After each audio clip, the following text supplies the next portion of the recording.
Welcome to Bite at a Time Books Behind the Story, where we answer the questions you have about your favorite classic authors. What inspired your favorite author to write their novels? What was going on in the world at the time? Follow along with us as we tell you what was happening in the world while your favorite authors wrote your favorite classics. My name is Bree Carlile, and I love to read, and wanted to share my passion with listeners like you. If you enjoy our show, be sure to follow the show on your favorite podcast platform so you get all the new episodes. You can find us on all the social medias at Bite at a Time Books or on our website, biteatatimebooksbehindthestory.com, where you can also sign up for our newsletter for more information on who we're talking about and what's coming next for the podcasts. We're part of the Bite at a Time Books Productions Network.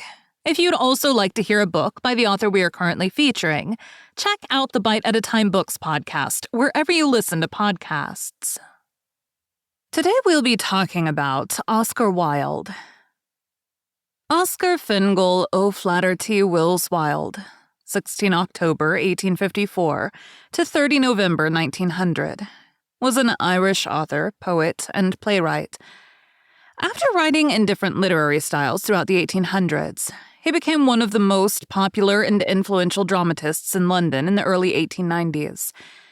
He was a key figure in the emerging aestheticism movement of the late 19th century, and is regarded by many as the greatest playwright of the Victorian era.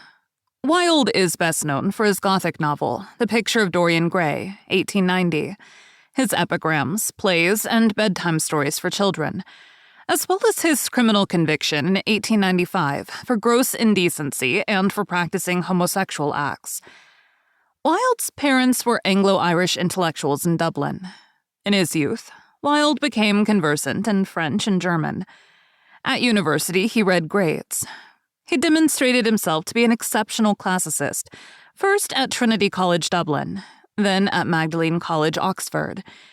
He became associated with the emerging philosophy of aestheticism during this time, led by two of his tutors, Walter Pater and John Ruskin.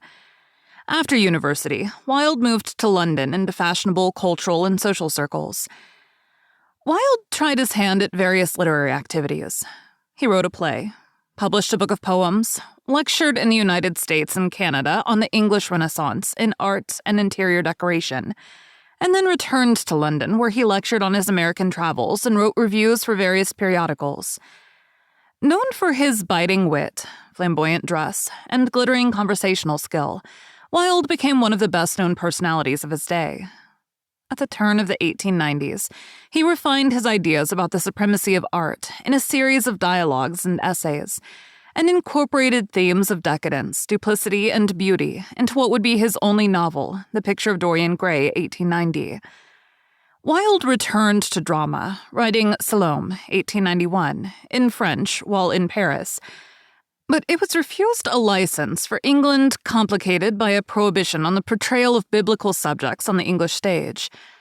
Undiscouraged, Wilde produced 4 society comedies in the early 1890s, which made him one of the most successful playwrights of late Victorian London.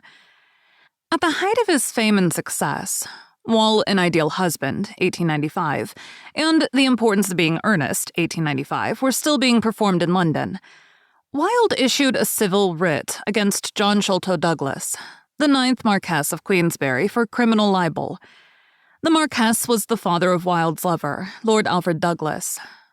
The libel hearings unearthed evidence that caused Wilde to drop his charges, and led to his own arrest and criminal prosecution for gross indecency with other males.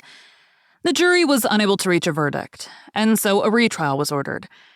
In the second trial, Wilde was convicted and sentenced to 2 years' hard labor, the maximum penalty, and jailed from 1895 to 1897.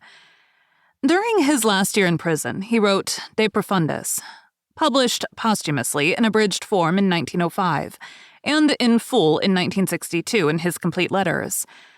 A long letter that discusses his spiritual journey through his trials, and is a dark counterpoint to his earlier philosophy of pleasure. On the day of his release, he caught the overnight steamer to France, never to return to Britain or Ireland. In France and Italy, he wrote his last work, The Ballad of Reading Gaol, 1898, a long poem commemorating the harsh rhythms of prison life. Thank you for joining Bite at a Time Books Behind the Story today, while we answered some of the questions you have about one of your favorite classic authors.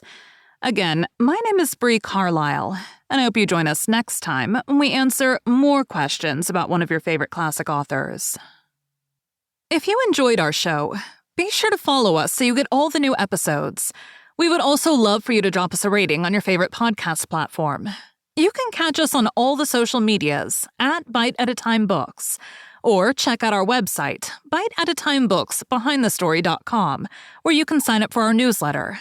Our show is part of the Bite at a Time Books Productions Network.